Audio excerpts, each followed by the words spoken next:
If you go into all these ancient Greek cities or the ones that are in Turkey, there's all these ruins of the temples. They don't have skyscrapers. They don't have, businesses or baths like the Romans had. They had temples all over the place, temples. So what was going on there? So they had these kind of civic religion, I would call it, where everyone would follow along and the rituals were done and you would invoke Athena or Zeus or Apollo or whatever, right? And you go to the special temple for that person. So there's that kind of those rituals that they went through at certain times. And one of the books I was reading said in ancient Athens, there was only one day of the year where they actually didn't have some sort of festival going on for one of the gods, right? So they were doing God stuff all the time. Psychology meets philosophy too. So my friend Peter St. Andre and I met once again. I think we might be turning this into a series. Peter is a philosopher, and I'm, of course, into psychology. And we discussed this time the nature of ritual, the nature of friendship, the differences and commonalities between friendship and a therapeutic relationship. It was a really interesting conversation, and I think you'll enjoy it. All right, we are live. This is Volume 2 of Peter and Adrian talking about philosophy and psychology. And we had so much fun last time that we decided to kick it off again. And who knows, we might have a bit of a series going. So Adrian's, someone who watched our last one, noted that we look like cult members with these shaved heads and the goatees. So hopefully, I don't think we're part of a cult, but that got me thinking about, you had talked about a ritual and religion and stuff like that. And obviously we don't have a cult going here, but I'm really fascinated to dig into some of those topics with you.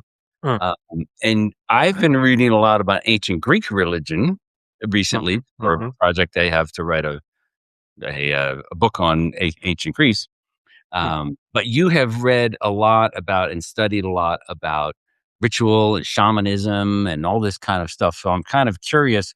You had raised some of those topics in your follow-up post. So I would love to hear more of your thoughts on that as we collaboratively explore some of the space that we've been talking about. Yeah. Well, I've experienced and practiced ritual more than I have studied about it. Okay. But I have found it very valuable. Mostly this last 6-7 years, I've been involved in doing ritualistic type things in a religious context and in a kind of initiatory context, which I can say more about. But I have found rituals very valuable for, I guess you could say, psychological development. In other words, there's my growth and improvement as a person. I see them as kind of akin to art, and on one level, that's an idea I was exposed to at some point, that the ritual, and I don't know if this is true, but I've heard that the ritual drama was the sort of ancestor of the theater, of plays. I don't know if that's right, but it's certainly an interesting idea. In a ritual drama, it's like a kind of play, but you're the main character, and so you get to go through this experience, and you're the hero in this little drama, and so it can be transformative because you experience something in this context. It's as if you're going through it, but in a kind of heightened way. And so initiatory rites, I see through that lens. Okay, so let's talk about that a little. Let's dig into that a little bit more, because what I've been reading about ancient Greek religion, which is kind of my time period of specialization, having studied Greek and ancient Greek philosophy and stuff like that back in school, and still read ancient Greek and things like that. So one of the things that I'm curious about is that, yes, my understanding is that ancient Greek tragedy, for instance, sort of grew out of some kinds of rituals, and they were, at a festival that was dedicated to Dionysius and all this kind of stuff, right? Yeah. But there's sort of two forms of ritual that I'm kind of attuned to in my current research. One is the sort of community ritual, right? So they would have let's say there was a harvest coming up, or they were the planting season or something like that. And they would have a community ritual to invoke the gods and, do some sacrifices and say certain things that didn't change from year to year or decade to decade, right? Because that was the thing that you had to say in order to get the gods to do the right thing for you or help you out, right? So there's that sort of ritual. And then there were these initiatory rituals where people would join some of the mystery cults, the Elzinian mysteries and things like that, right? And so you were sort of the central character, at least from your own perspective, although there might be multiple people going through those initiatory rites at the same time. And so I'm kind of curious, and this is related to art, by the way, because done some reading on aesthetics recently too, and where art came from. And, everything in the modern world is much more individualistic Yeah. as opposed to these sort of communal things, not necessarily, right? If you still go to Catholic mass or whatever, there's common things that you always say. But I'm kind of curious, like, in your experience, has this been a more kind of personal experience or more on the communal side? Or do you think those kind of bleed over into each other? Well, I would say so. My experience with religion, which would be kind of going to church on Sundays, which is honestly the last thing I ever thought I'd be doing. um, uh, but that I suppose is, I mean, I approach it in a very personal way, a little similar to the way I used to go to exercise classes. Uh-huh. Um, uh, but that I guess is, in terms of what this ritual is about, a little bit less personal and more communal. But then I got involved in Freemasonry, which you and I have talked a little bit about, Yeah. because I knew these guys through the church who were Masons. I got to know them over a period of years, and I was really kind of impressed with who they were and what they were like, and good guys. And and a few years ago, I suddenly got it into me that I wanted to get involved in this, and that is, I would describe as a kind of initiatory organization, where you get involved and then you're kind of initiated by going through this rite. And then there's a certain things you have to learn, and you can kind of go to the next step and the next, and there's this little progression. That I would say is somehow much more personal and individualistic. When you go through these rites, and I think it can be done where maybe two guys go through at the same time, but for the most part, in my experience, it's just one guy. So it's just Okay. me going, and it's this whole kind of rite that's oriented around me at that at that moment as I'm going Yes. through it. Okay. And then then after that, you learn a lot about what you went through, and um, but that's a very individualistic kind of experience. And the little that I've read about the Masons is that it was always kind of an individualistic type culture. Um, that was maybe part of the part of the point, was this kind of, um, they would allow people who were associated with any kind of religion, and um, and there's this, I don't know, orientation around freedom. Um, uh, Well, sure. George Washington, a lot of the founding fathers yeah, were members of the Masons, all those kinds of things. Yeah. right, right. Um, so yeah, so I would split it up in that way, and I guess I've heard I've heard it said that in ancient Greece they had the kind of state, and you can probably tell me that this sounds right to you, the sort of state religions, where you would worship Athena or Apollo or whoever it was. That was sort of for everybody. And the way I've heard it put is that there were some people who kind of needed more. They needed something a little more intense, and they were the ones who would then go and get involved in these mysteries. Yeah. Does that sound about right to you in terms of what you've read Yeah, I too? think that's about right.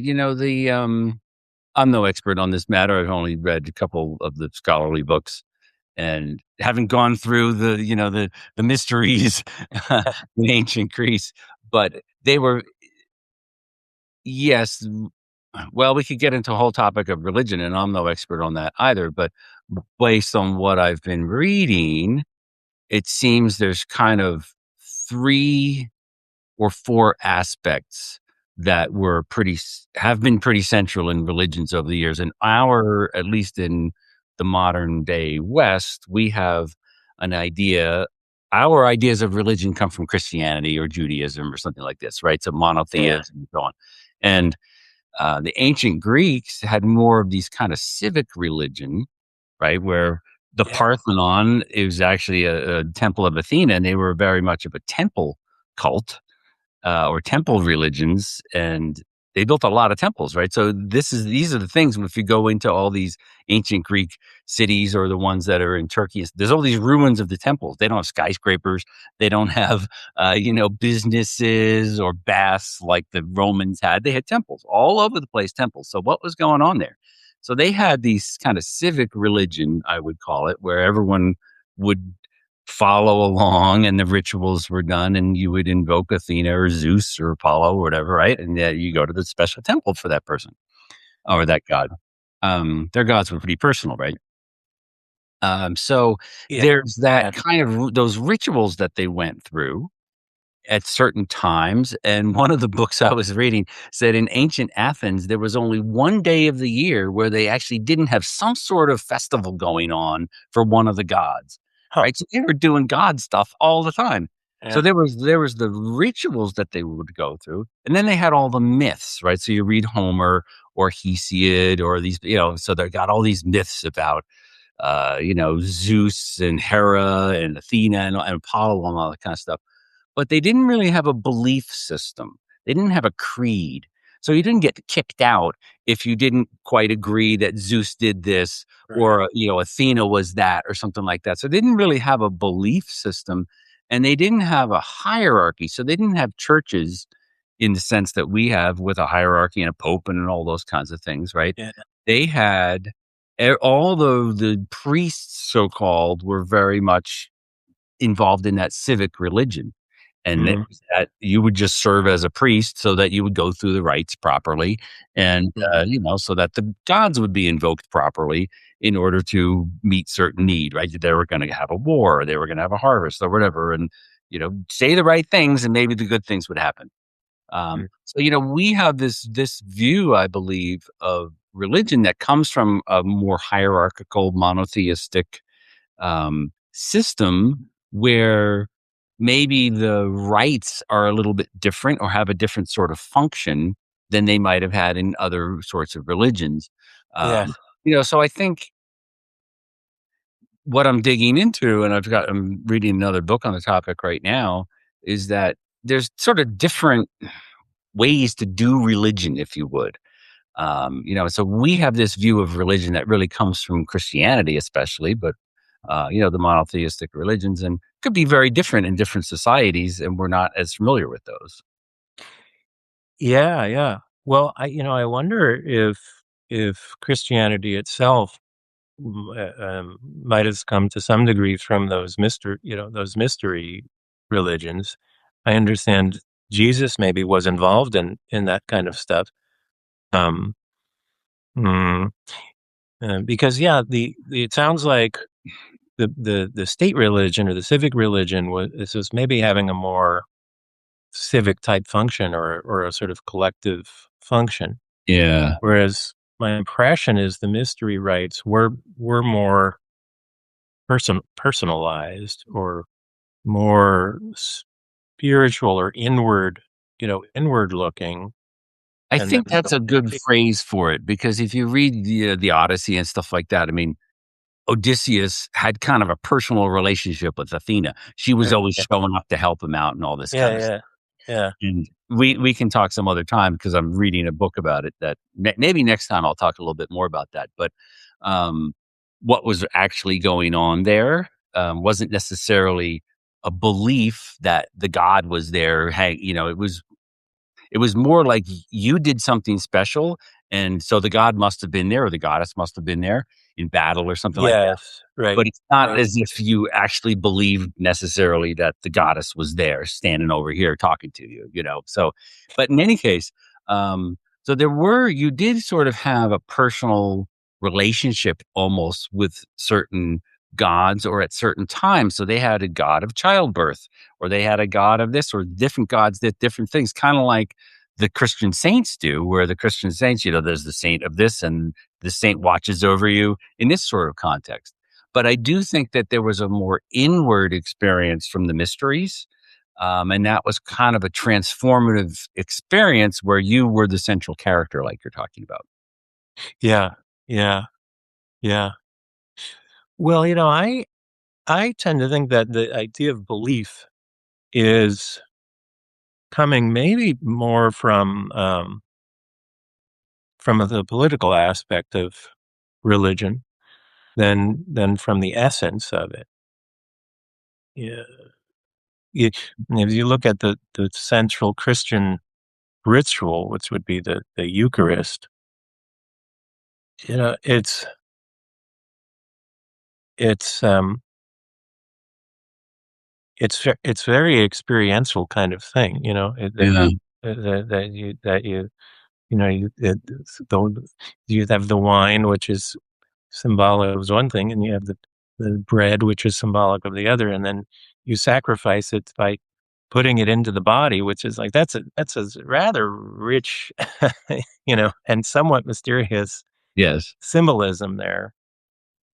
Um, I yeah, I'm involved with Gnostic Christians and Gnostic Christianity, Yes. um, and they say that the Gnostics were maybe the original ritualists of Christianity. That you go to a Gnostic church, it seems very Catholic.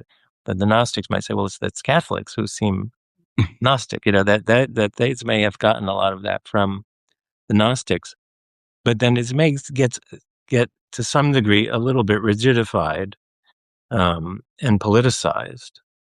But that the essence has always been experiential.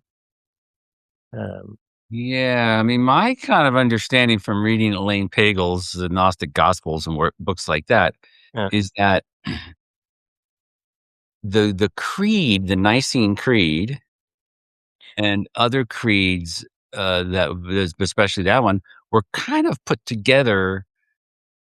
Again, I'm no expert on the history of religion or Christianity, but my vague understanding is that the creed was created kind of as a way to figure out who was who, whether they were part of the in group or the out group, whether they were yeah, one of the good guys or one of the heretics, right? yeah, And yeah, so it was much easier if you think about a religion that has lots of adherents and yeah. a bunch of schismatics who are going off and doing or saying other things and having a slightly different rite or a different hierarchy or all those kinds of things, right? And that Yeah, kind of hierarchy gets into what you're talking about in terms of a political aspect.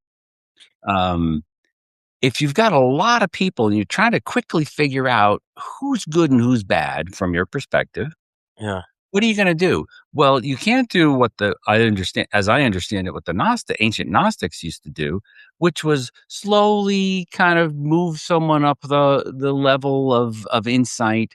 And because what does gnosis means? It means insight. It means knowledge. It means, understanding.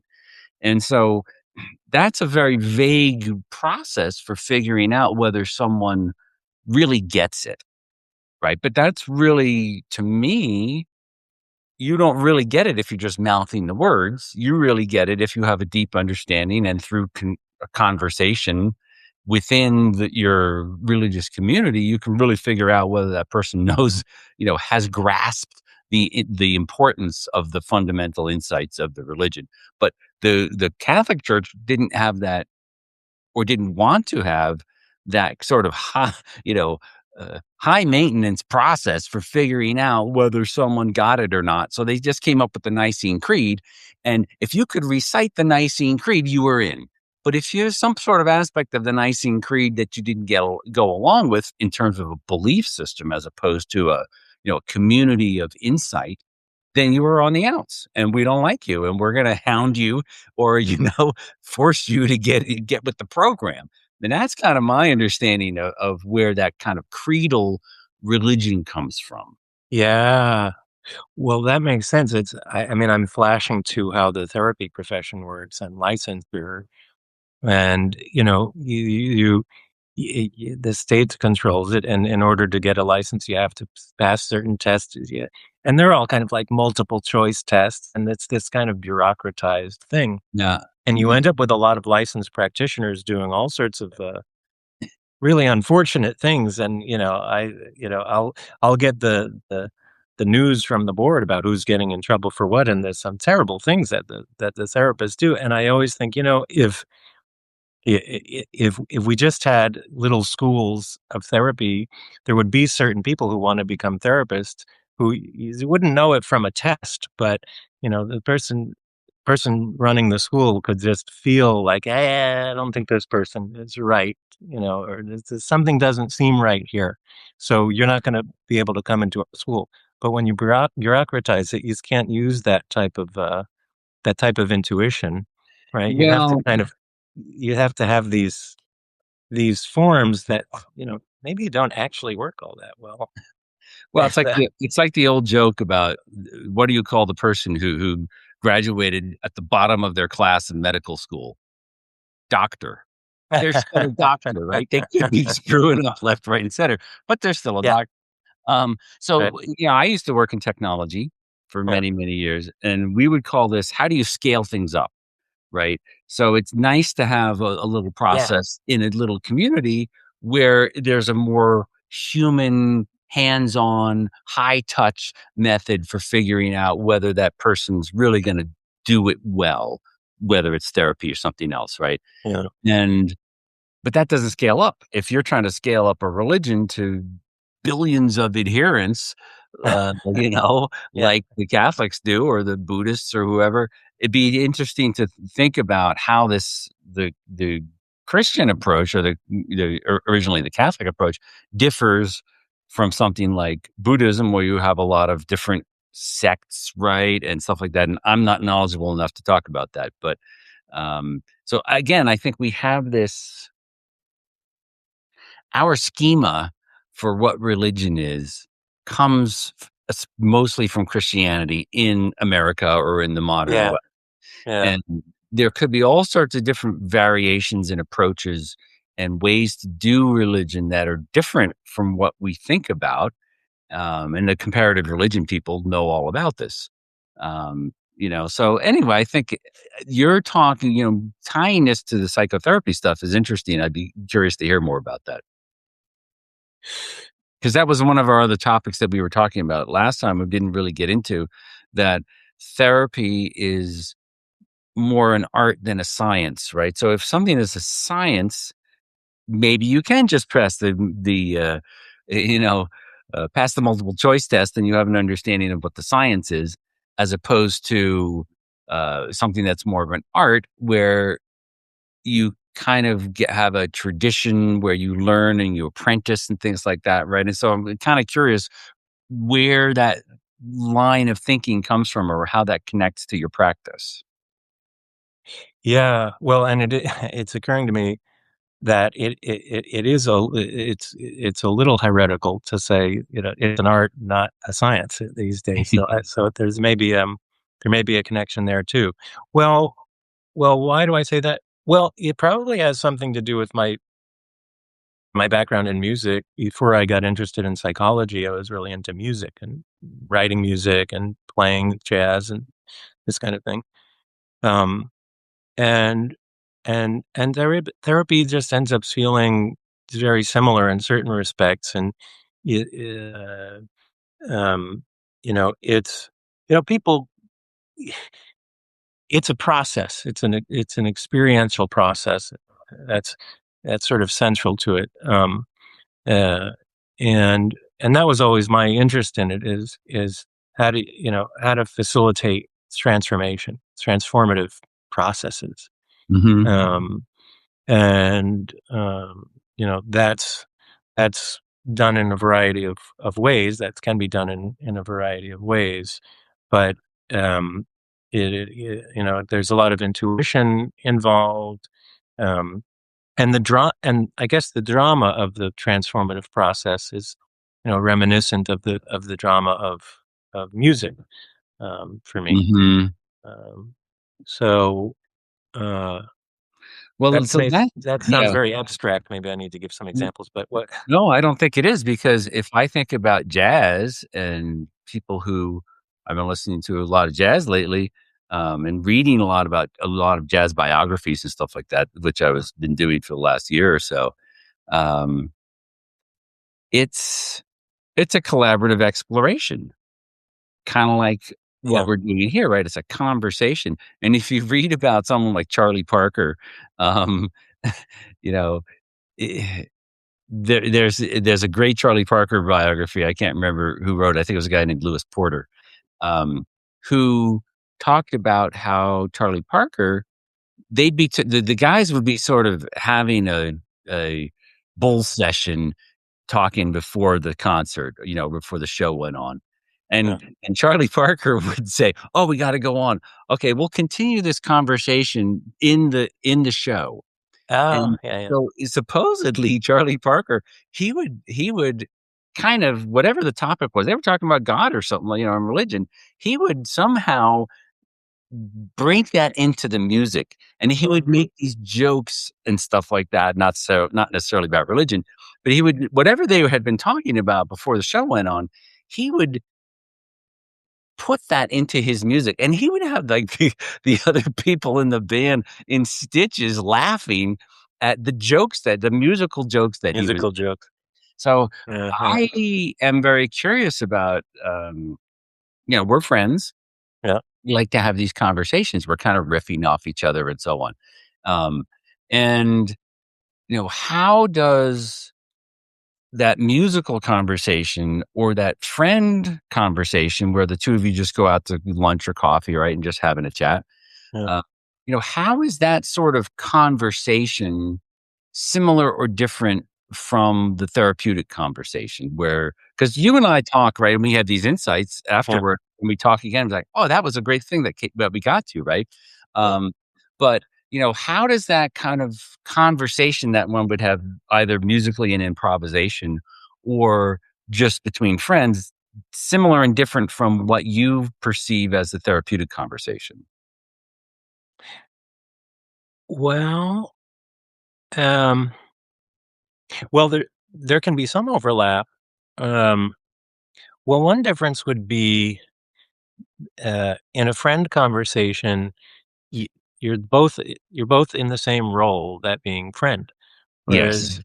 right, and what as I'm working with the client, or if I'm a client working with the practitioner, we're in two we're in two different roles. One is in the therapist role, and one is in the client role or patient role, for that Yes. terminology. But so this client's coming to the therapist for to receive a certain kind of service. Yes. There's an economic exchange, and so the responsibilities are different. Um, the division there of responsibility that I like, I think it was a therapist named Virginia Satir, who was well known in family therapy, um, 50 years ago. But the way she put it was the client is responsible for the client's life, the therapist is responsible for the therapy. And that does make sense to me that the client is going to tell the therapist about what they're troubled by. Mhm. And then the therapist is gonna kind of orient the therapy to be a good tool for this client to use. So, now, uh, I, you know, I I think that there can be a kind of, I guess, continuum of relational stances that can come about in the therapeutic relationship, from um, more similar to friend type conversation, to something that may, in some respects, um, be a little bit like mentor mentee, or older brother younger brother, or older sister younger brother, whatever. Yeah. Um, and in some ways, a parent and a child, which is kind of a classic way to understand the therapeutic relationship. Kind of going back to Freud, is that it's likely that the client will project a kind of parentalism onto the therapist, given the nature of the situation, and then that can actually be used for transformative purposes, because its client may project things about the relationship they had with their parent that was maybe a little unsatisfactory, and relational patterns that may still be with them, but that can get worked out in the therapeutic relationship by examining how they come up in the relationship, and worked out that way. For example, if a child was always being criticized by their parent, they might they might be still concerned about the criticism coming from the therapist, and anticipating that, and expecting that, and and talking in a way that is sort of designed to minimize that or protect against that, but in a way that is actually interferes with a good conversation, with a good connection. Hmm. And if that can be identified, um, uh, and kind of worked through and worked out, you get a more meaningful feeling connection, that can then also is likely to get generalized to other relationships in the client's life, that get cleared up thereby. So it's just you can think of it as kind of working through old conditioning, and that's one relational framework for doing therapy that I would consider kind of like a psychoanalytic framework.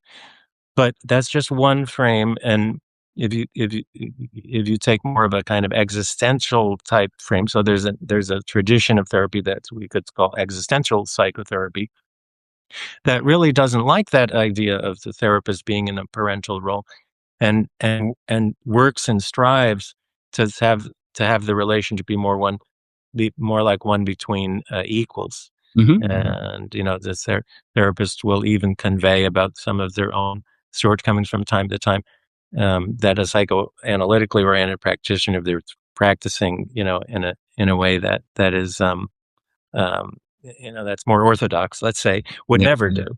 Um, and so there's different ways to approach that relationship. I like to be flexible in the way that I do it, and Hmm. um, Yeah. So it seems when I was doing philosophical coaching, I had more of this kind of equality approach. What's interesting, you mentioned a few different kinds of relationship, mentor mentee, coach coachee, uh, parent child, friends to friends, and there's a whole continuum of, it's all human relationship, it's all human conversation, right? And yeah, even among friends, I am a strong believer, going back to Aristotle, in reciprocity and friendship. I think a lot of people in the modern world, especially the world we live in today, don't know how to be friends. They're not good at friendship. And so they haven't perceived that there are skills involved in friendship, and having a conversation with your friend and kind of working together to understand how to live, and encouraging each other and supporting each other and all the kinds of things. It's a very reciprocal relationship, of not always of necessarily equality based on what the topic is, right? So I might have a friend who I can perceive is having trouble at work, let's say. yeah, And maybe he's too quick to dive into new projects, or he says yes to everything and then gets overwhelmed and all this kind of stuff. And maybe I have also had that experience or have perceived that sort of experience and can provide some advice to my friend that is helpful. And, but it's not as if I'm coming at it from a power relationship, right? Where I'm his Yeah. boss or something like that saying, hey, Dave, you've got to clean up your act and stop saying yes to everything because I need you to focus on this, that, the other. Yeah. It's more of a collaborative kind of, we're talking about collaborative exploration. It's a collaborative friendship, Yeah. collaborative project or pursuit almost, right? So there's a Mhm. whole kind of range of potential conversations and human interactions. And what I'm fascinated by was something that you said a few minutes ago is that to have that flexibility, right? To be able to understand what a certain person needs, whether it's a friend or someone who's in a therapeutic relationship with you, to perceive that, right, and know what that person needs, and maybe they do need a bit of a kick in the pants, or they maybe do need to step back, right, and have more of an exploratory conversation, or go deep on something in their past, or whatever, right? Mm. And it seems to me that at its best, that counselor or therapist has those insights in a way because of their training and apprenticeship and so on that a normal friend that you might be talking with, even though they know you very well, they don't necessarily have that kind of level of insight from doing this all the time. Yeah. Yeah. Yes. My one misgiving there is, um, Tell me about your misgivings, Adrian. yes. And let me tell you about my misgivings. I, I think recently there's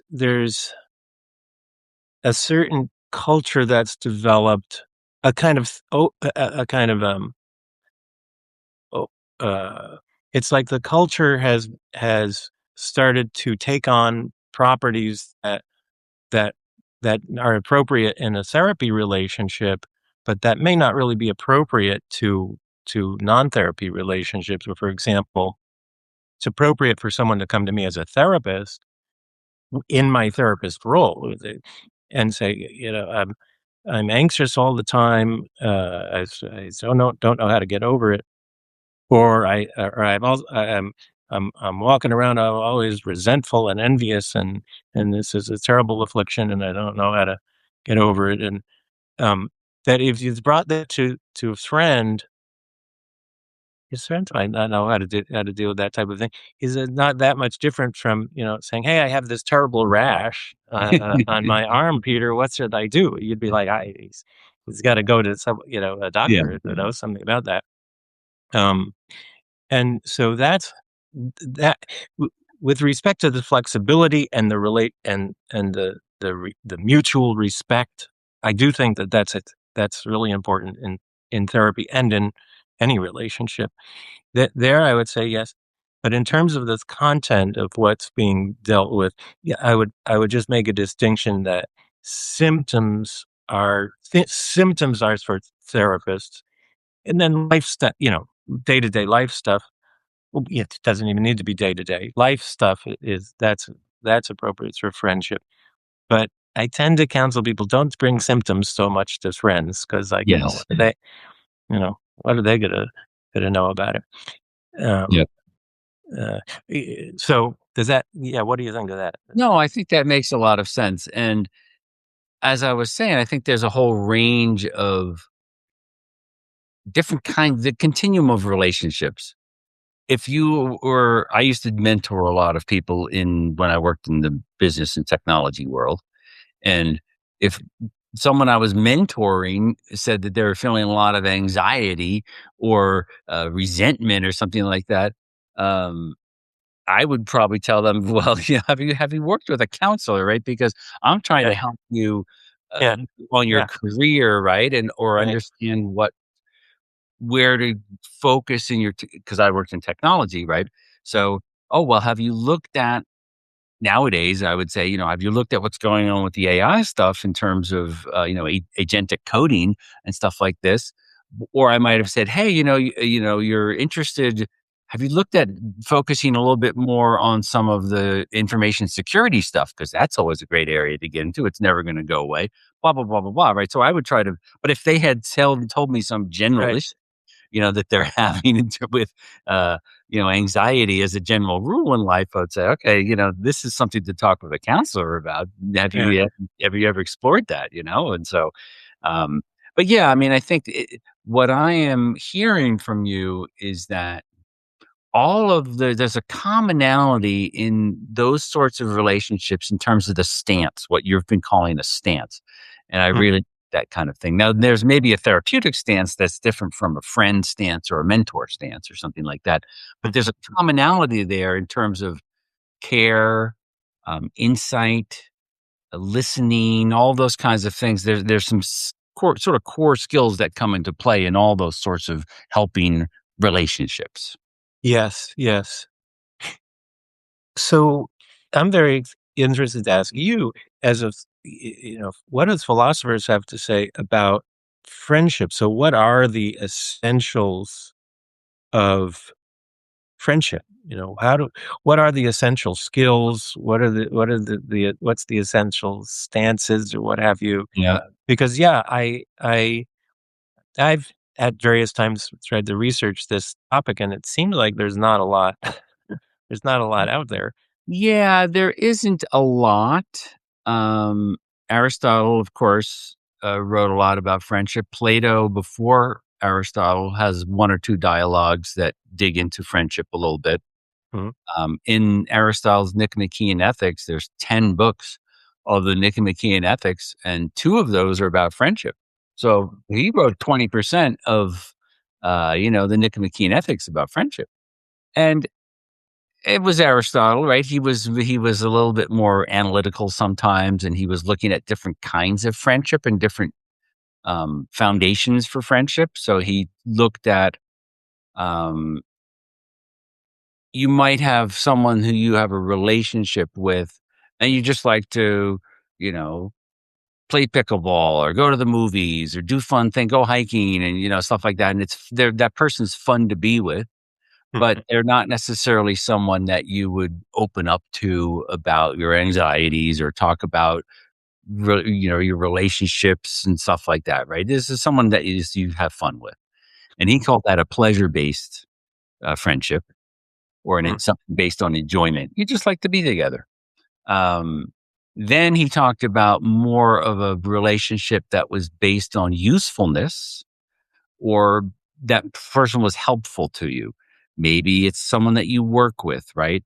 And you collaborate on projects and you get along, but you're not necessarily going to go deep with that person, but you're helpful to each other. Maybe a neighbor is a sort of a similar sort of relationship where you're helpful to each other, but you're not really close, right?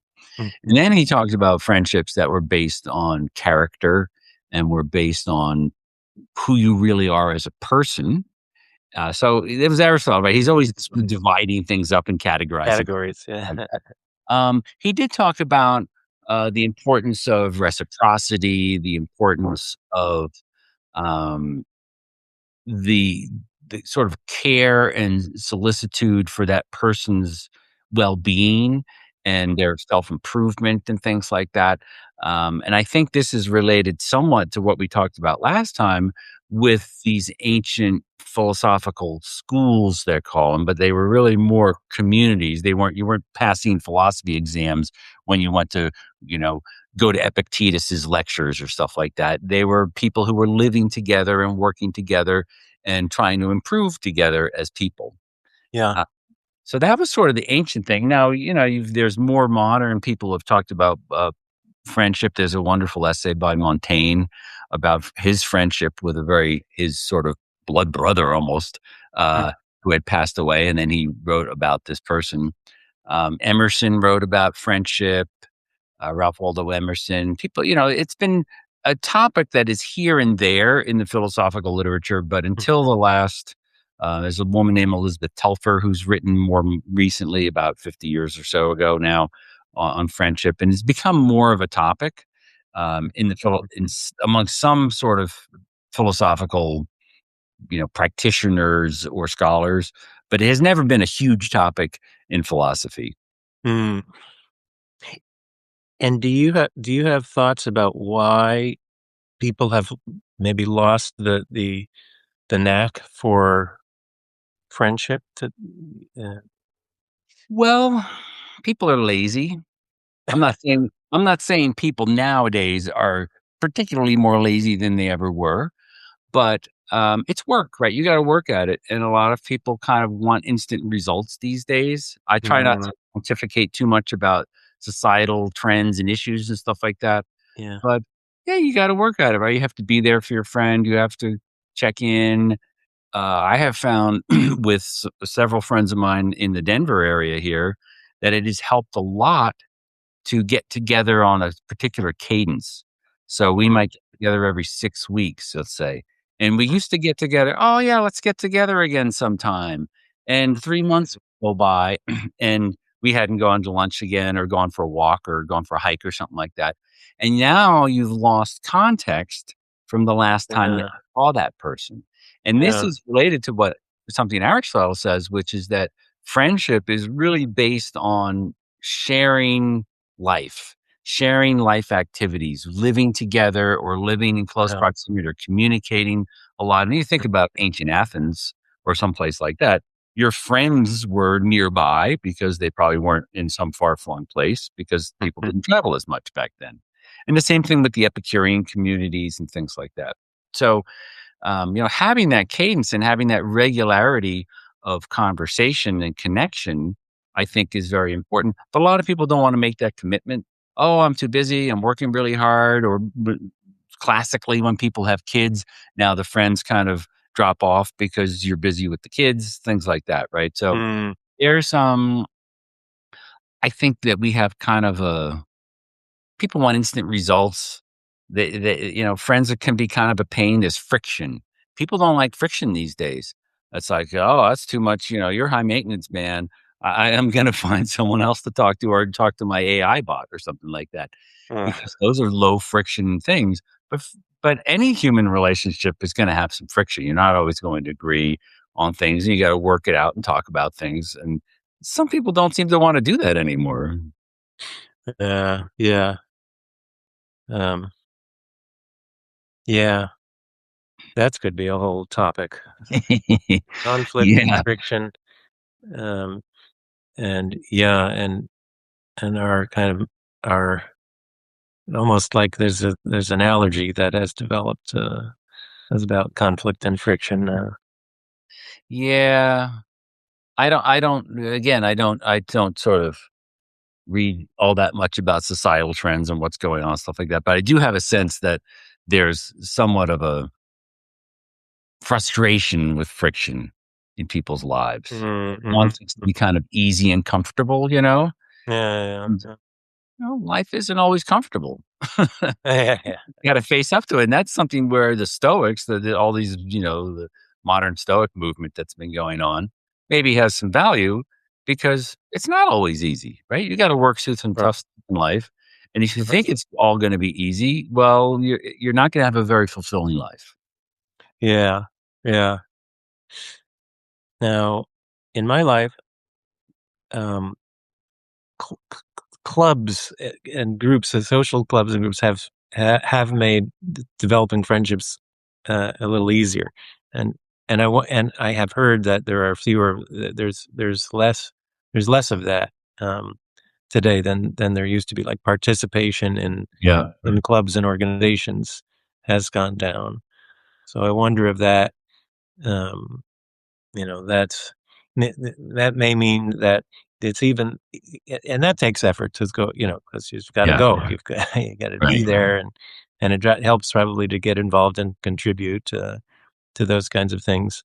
But Yeah. without that, I wonder if then it's even an extra effort to make things happen. Um, Well, yeah, we have this rather watered down idea of Facebook friends and things like that, yeah, right? I mean, yeah, LinkedIn, where you've got 1,500 people 5,000 you're connections. right, you're Never met. connected. are you really connected to 1,500 people? No, I mean, this gets back to something we were talking about last time with Robin Dunbar and the, you know, there's only so many people that you can have relationships with. And Dunbar, actually, I really like Dunbar's work. He has a book called Friends that where he digs into all this kind of stuff from kind of an anthropological, psychological perspective. Mm-hmm, mm-hmm. Um, but one of the things he talks about is that you there's certain kind of there's certain common themes that happen in friendship where you find that person more interesting or more simpatico, and you speak the same language. You grew up in the same kind of place so that you've got some common history. And you maybe root for the same sports teams and all that kind of stuff. You have similar work experiences. So if you work in a hospital, you're going to be friends with people who are doctors and nurses and stuff like that. And so you've got things to talk about. A couple of the friends that I was just talking about were people I worked with in the technology field. And we worked together 25 years and have been, on and off worked for the same companies and have a lot of shared context. Common interests. So there's a guy I used to work with when I worked at Mozilla, which was the last tech company that I worked with. And he was in the legal department. I was in the technology side of things, but we both played guitar. We figured out that we both played guitar. And so we are still friends and talking about classical guitar stuff because we're both taking classical guitar lessons with the same guy. So you add all those up, right? So am I likely to be friends with, and the same age group is another one, right? So here I am, I'm turning 60 this year. Am I very likely to be friends with a 15-year-old boy living in Cambodia who doesn't speak English, has no, has and is works in the field somewhere and doesn't know anything about music or philosophy? No, right? Because I just don't have those commonalities. But what happens is the more of those things that you have, the more likely it is that you're going to be a close friend to someone because you've got those commonalities, right? So how do you, from a practical perspective, if you want to make friends, how are you going to do it? Well, if you're interested in music, go hang out at the jazz club, right? And you're going to see that same person and maybe, hey, I see you here all the time. What kind of, are you a Charlie Parker guy? No, I'm a Paul Desmond guy or whatever, right? So, it's just a lot of it is showing up in the places where you're going to find people who have that common interests. Right. And then the friendships will form. But if you don't want any friction, you don't want to get away from your screen and watching your YouTube influencers, in your Instagram feed, you're not going to go out to the jazz club and maybe meet the people who you would really have more in common with, right? And that's friction. You got to get off your couch and go out and do something. I mean, I think it's similar to what you're saying with joining the Masons. You had met some of those people in the Gnostic church that you go to, and now you've got some connections. You like those people. Now you're going to form those deeper friendships. But some people don't seem to want to be bothered. I don't know why. Mm. Yeah, yeah, yeah. Well, I I want to bring this back to ritual, and this Yes, is going in a bit of a different direction. that's great. But I'm really curious whether you can relate to the idea of ritual in your own life, because I know you have um, a personalistic kind of stance, and there's an idea that the human being um, has a kind of a religious bone that's going to express itself one way or another. Hmm. Um, um, and I'm not saying I agree or disagree with that right now, but I wonder if ritual shows up in your life in any way, being as you are more personalistic, perhaps more secular. I don't know if you describe how you describe yourself, but Yeah, I don't.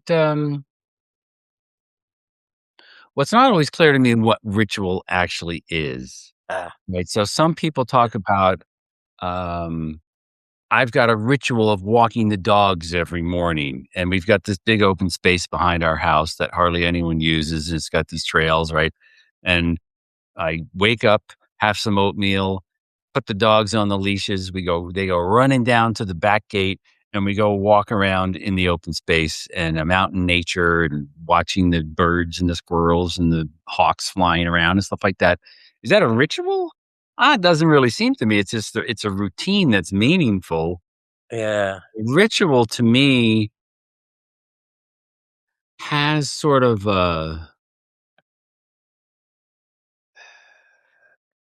it has some words related to it, or it has some um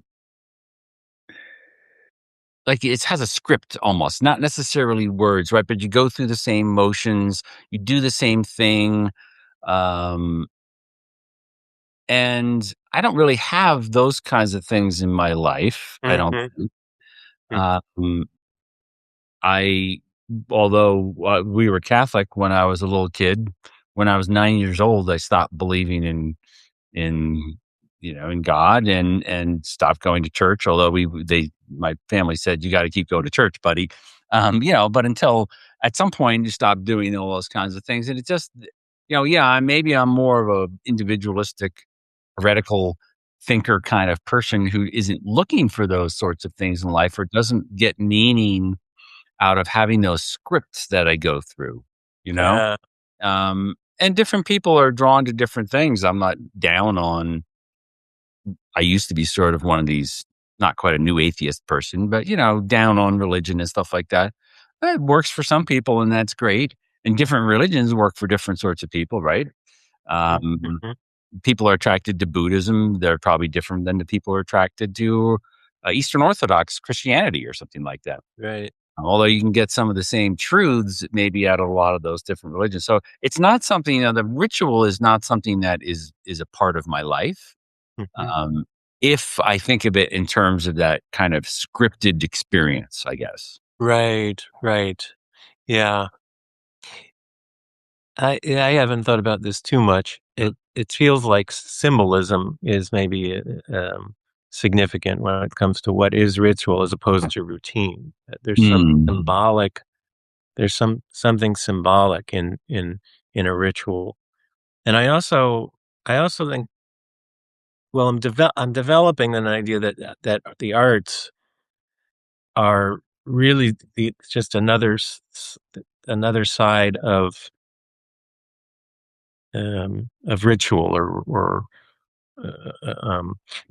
that you have the arts and you have kind of ritual and religion, and they seem very closely intertwined. And so I wonder if for some of us, the more we're more invested in arts and in art, music, literature, poetry, what have you, and that's actually serving a similar function spiritually or psychologically as ritualistic practices. There's a lot of symbolism and metaphor in the arts. Yeah. It's religious rituals, in a sense, it's all kind of art. Like Yes. there's a narrative element to a lot of it. There's a poetic element to it. Yes. Depending on where you're doing it, there's often, visual art elements.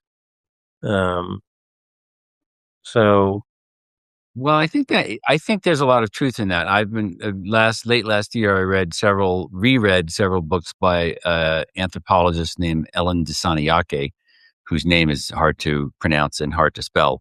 Um, mhm, and she digs into this very deeply about where did art come from, and mm, it is very similar in many ways to ritual. There's a special time for it, a special kind of space. You go to the temple, let's say, or something like that, right? mhm, mhm, You go to the concert hall, you go to the temple, you go, there's certain people who perform that. If you got a priest, right, who's leading the chant or something like that, and everyone else is following along, that person is kind of like a performer in a way, right? There's mhm. music involved, there's art, there's sculptures on the wall, whatever there is, right? Yes. So I think there's a lot of commonality there. She also talks about the commonality with games. So you think about a sporting event, right? It's on a special field. And Yeah. special people go there and they interact in special ways. Mhm, Um, mhm. and they maybe had there's a element of creativity in all those, and there's an aesthetic element in all of those activities. We soccer, aka football for people outside the US, is called the beautiful game. Yeah. And right, and there's a beauty of watching people who are a very high level of athleticism do their thing.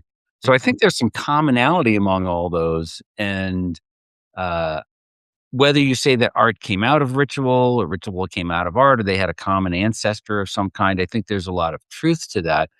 In the modern world, art has become much more individualistic as opposed to every painter has their own style, or different composers have their own style. Whereas if you go back 500 years, there were much more of these sort of schools of art where people were more kind of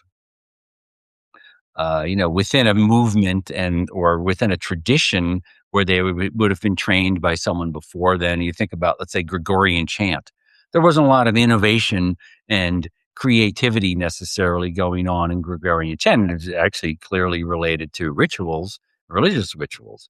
So I think that we live in a different sort of society now than people did when these things like ritual and art actually came into being, and our experience of those Yeah. things, we have different expectations for what you're going to get out of art or ritual than they Mhm. would have had 10,000 years ago, Mhm. because they weren't looking for this sort of, they didn't live in an individualistic, personalistic kind of culture where you wanted to have something special just for you.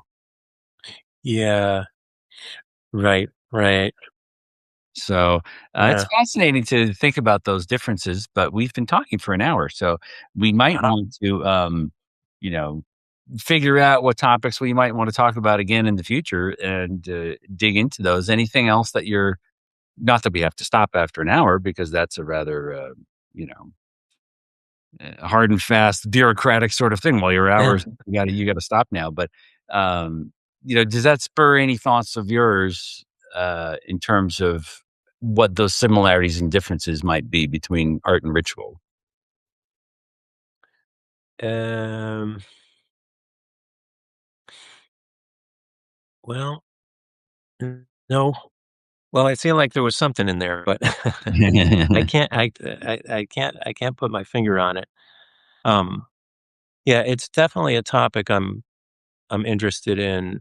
Um, well, I have thought a little bit about, and maybe this is something we can, talk about more a little down the road, but the the the the the arts as kind of the research arm of spirituality, that the artists are going into new territory spiritually Mm, and kind of showing the way, lighting up the way.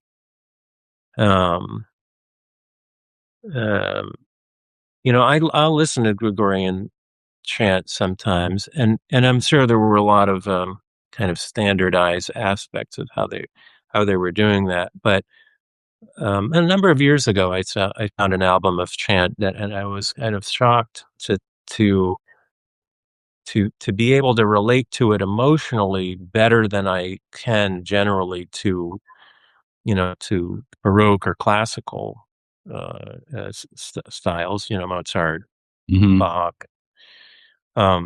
It actually reminded me of certain aspects of jazz or even rock or pop music, just in terms of the spiritual intensity that I heard in some of those Yes. chants. So it's interesting to be able to relate to, like, yeah, what were those guys up to back in the 1200s? That they were feeling this and kind of expressing this. Yeah. It feels very, very kind of like a purposeful energy. Um, but in any event, that's something that you know that that Michael Newberry, our mutual friend, talks a little bit about. And I don't know if you've read. He wrote a really fascinating book called Evolution Through Art. Shout out to It's on my reading yeah, list, yes. on your. It's very interesting. Mhm. But this concept of the artist is basically showing, it's showing humanity the way, the way forward, the way into new spiritual territory. Um, that strikes me as Hmm.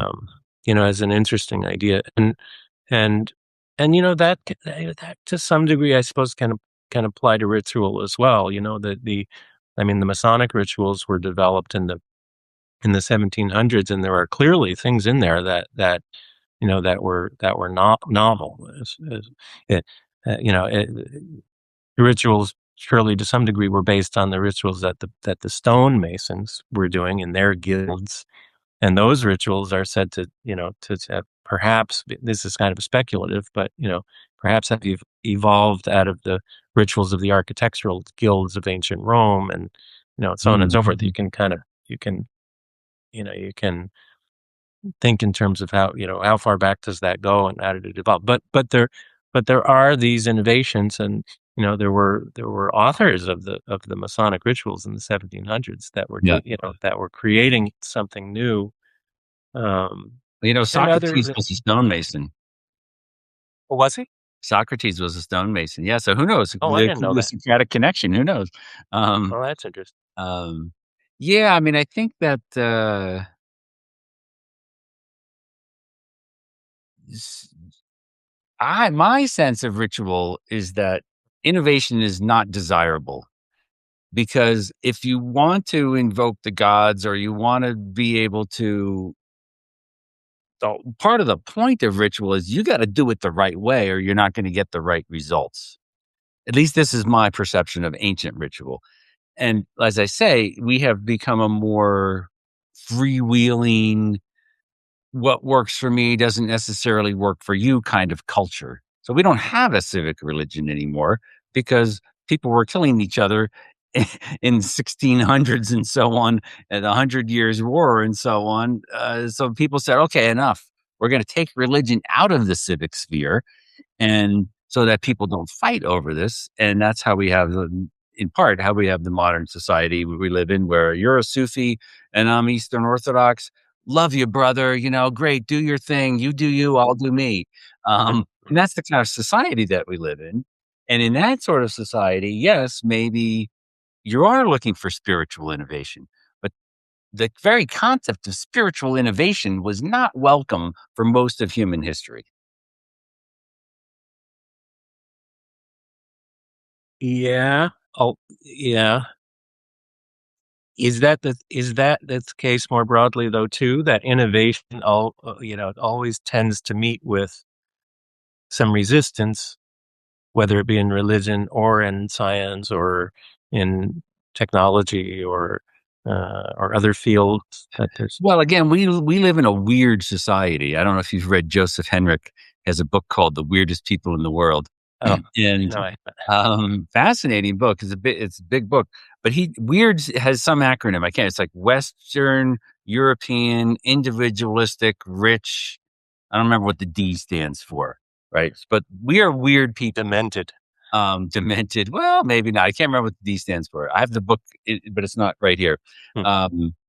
So for us, yeah, move fast and break things in Silicon Valley. That was the Silicon Valley phrase. Uh, Innovation is great. Let's have all these new industries all the time. Creative destruction, rah, rah, rah. All that kind of thing is kind of popular in a way now, right? I mean, this is what democratic, capitalistic, scientific societies create. But that's very strange, historically speaking. Certainly, in terms of the era of evolutionary advancement, as it's known, the hundreds of thousands of years when people were still figuring out how to, make flint arrowheads and stuff like that. Innovation was not welcome, really, even until the last few hundred years. So mhm. we have this strange perspective on things, that certain things are good, and other societies in the world right now don't have that viewpoint, let alone ones in the past. Mhm, mhm. So eh, we have a skewed perspective on things, and maybe one can argue, well, this is the best perspective. This sort of individualistic society that we live in is focused on innovation and science and all those things. That's the way life should be, but that's not the way life has usually been going back millions of years as humans evolved. So that there's a whole topic there, I think, in terms of related to what Dissanayake talks about in terms of art and ritual, where those things um, were more communal, but we don't live in a communalistic kind of society anymore.